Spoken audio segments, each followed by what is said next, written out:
Bharat stage 3 engine असलेल्या गाड्यांवर bumper डिस्काउंटचा आजचा शेवटचा दिवस आहे। त्यामुळे तुम्हाला स्वस्तात दुचाकी आणि चारचाकी गाडी खरेदी करण्यासाठी आता अवघे काही तास उरलेत। मात्र पुणे आणि औरंगाबादमध्ये वाहन खरेदीसाठी आलेल्या लोकांची मोठी निराशा झाली आहे। गाड्या आउट ऑफ स्टॉक असल्यामुळे ग्राहकांना निराश होऊन परतावं लागलंय।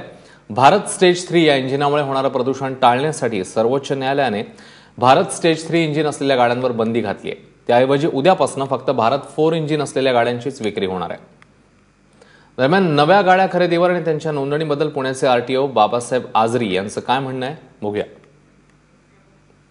सर्वसाधारणपणे पुणे ऑफिसमध्ये या कार्यालयामध्ये 500 वाहनांची दुचाकी वाहनांची नोंदणी होत असते दैनंदिन।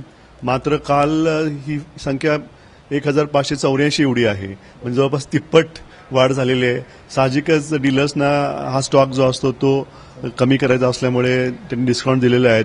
डिस्काउंट जरी दिलेले असले, शासनाचा कर जो आहे तो मात्र वाहनाच्या मूळ किमतीवरतीच भरावा लागेल।